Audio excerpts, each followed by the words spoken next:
Hi, everybody. It's Craig from Winning Free Picks. Hope everybody has had a good week. We're back with another Hidden Gems and Under the Radar picks. It's championship week in college football, week 14, or championship week, whichever you want to call it. Now, there's not a whole lot of under the radar picks. So, what we're going to do, we're going to throw a little bonus in. We're going to have a college football hidden gem / championship week pick, and then we'll also have an NFL pick each. So, a little bonus play for everybody. It's one of those things, Sean, when you look at this time of year, it's a limited amount of games, but every one of these games, we're well aware of every one of these teams. Yeah, definitely not hidden when we're going to be talking about Alabama and Georgia in the SEC championship game. Yeah. Definitely not a under-the-radar kind of pick here. But you know what? I'm going to go with the under in this game, 49.5. You look at this Alabama team. Believe it or not, they've been in some kind of wild ones, right? We've seen it. But in over, I think, after game, like 6 or 7 of the games, they've held the opposing team to like their season-low in yardage, so they could be up a little bit. And let's be honest, Georgia's defense is the most points they allowed were 17 to Tennessee, 17 points. I mean, will Bama score more than 17? Maybe they'll score a little more than 17. But do I think Georgia's going to put up a 30 or 35 here? I don't know. I think this could be a low-scoring game, and the best way to look at this game is that you're going to hear it all the time, like, oh, Saban versus his old assist. Folks, I mean, last time they played 2020, it was 41-24 Bama. But again, that team was, how's Mac Jones doing in the NFL? How are those wide receivers? I mean, totally different team. Throw that game out of the window, folks. Can't do that. Under the 49.5 for me here. I think it's going to be a tight one. Well, the big question will be, I think, if Georgia wins, which I kind of think they will Bama do enough, stay close enough to maybe get into the playoffs, to the Final Four with 2 losses? So that'll be the question, I think, if Georgia wins in this one. And that's a show for how do you put a 2-loss team in there, especially if it's going to bump Cincinnati out to put in Oklahoma State? It's not Cincinnati. Right? It's not going to be Cincinnati. It'll be either they'll have to nudge either Baylor, Oklahoma State, and or Notre Dame. Notre Dame doesn't play. So you think Cincinnati's in? Yeah, Cincinnati. Michigan's in if they win. Georgia's in if they win. Alabama has to fight. Now, obviously, if Alabama wins, Georgia's in too. So it'll be Alabama, Michigan if they win. Michigan loses, then you're going to probably have the SEC or the Big 12 or Notre Dame arguing. I think it's going to be, if Georgia wins, it's Georgia. Number 2 will probably be Michigan. If Michigan wins, then you're 3. I'm telling you, it's going to be like Oklahoma State, and I'll put Bama at 4. All right, Bama's. I don't know. I can't do it. No, Cincinnati's already in. If they win. Now, Houston's good. People haven't watched Houston play. Houston is a very good team.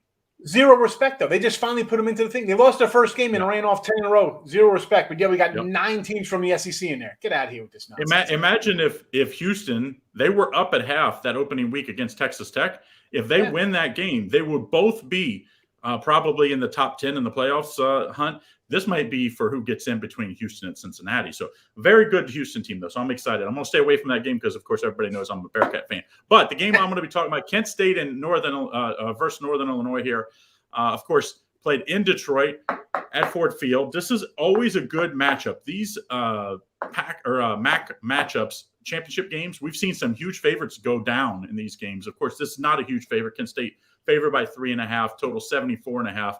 Kent State, great offense. We were on them last week. They had to hold on and win in overtime.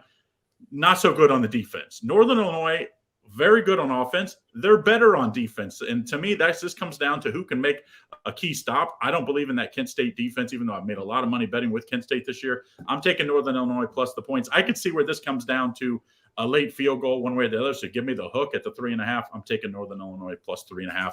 Nice under the radar pick for championship week. You know what? Northern, I think people forget, like, they had a bad year last year, but before that, this team was in like 7 or 8 straight MAC championship games. They had a pedigree over there. So as an underdog, you gotta like. Here we go. How about a little Arizona NFL Chicago Bear action? And I'm rolling with the home doggies here on the Bears. Last time we saw them on Thanksgiving, they were making you sick to your stomach. You didn't want to eat your Thanksgiving dinner watching that team perform, right? Nearly losing to the Lions. But Arizona, let's be honest, people are going to be all over these cats. It's going to be like, oh, look at this. They're off their bye week. Kyler Murray's back. Oh, yippity-yay. No, you know what? I'll take the ugly Bears here, and I won't be shocked if they pull this one out. I'm going to say an outright win here by the Bears. I'm going crazy town here. I'm just saying, they don't just keep it close. I won't be shocked at an outright winner here.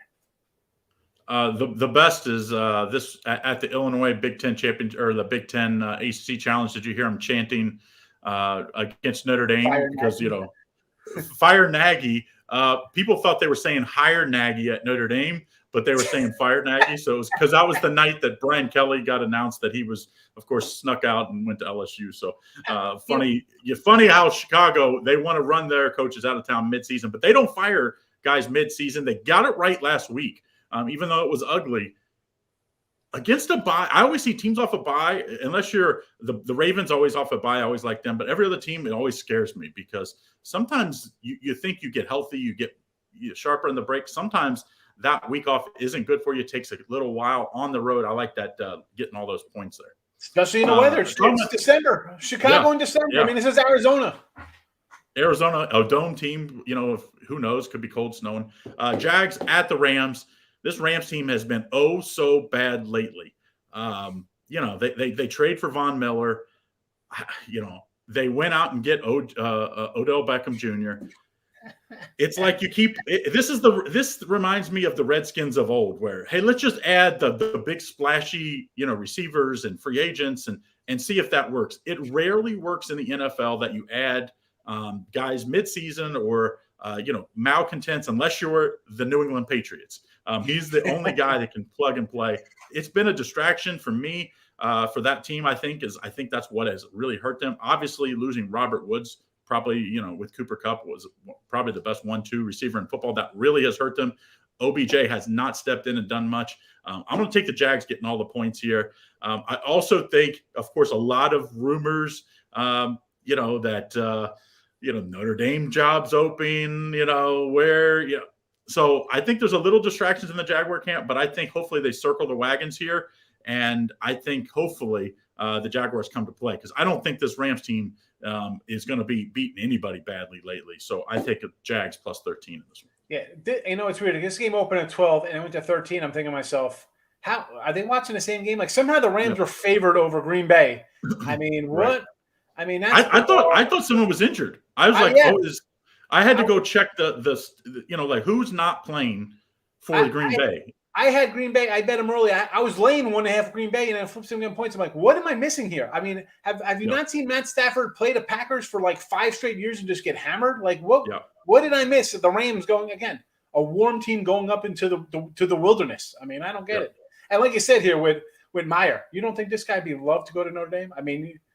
That's his dream job. He's on record to say that's his dream job. He has come on to record and said he's not leaving for any college job. I mean, they all say that. And then, if Notre Dame comes calling with, 10 years, $100 million. Bobby Petrino left in like 4 games. He's like, oh, it's my bye week, guys. I'm on a flight back to Louisville. See ya. It's not like they're in the playoff hunt for the Jaguars. And let's be honest, this Jaguars team, it hasn't gone as good as they thought they were, So who thought this was good? I sure as heck didn't think that was going to be a good. I think they thought that they would be better on offense. Maybe not as bad as good on defense. They have not been good either way. But I still like them getting all the points this week. So, all right. So what we have this week, Hidden Gems. Next week, put it on your calendar. Tuesday. We're going to be Tuesday around 3 o'clock Eastern Standard Time. So make sure you join in. We'll be college basketball, all 4 picks. So make sure you join us in on the Hidden Gems. We'll be in Vegas. I'm going to be in Vegas. So Hidden Hoop Show, it'll be called. All right. So here's what we got for this week. We got the under in the SEC Championship, under in the Bama-Georgia game. The MAC Championship, I've got NIU plus the 3.5. I think they could win outright, but let's take that 3 and a hook. We've got the Bears plus 8 and the Jaguars plus 13. So there you have it. We have 3 dogs and 1 under. So that's fading the public for sure. So that's usually a good way to go.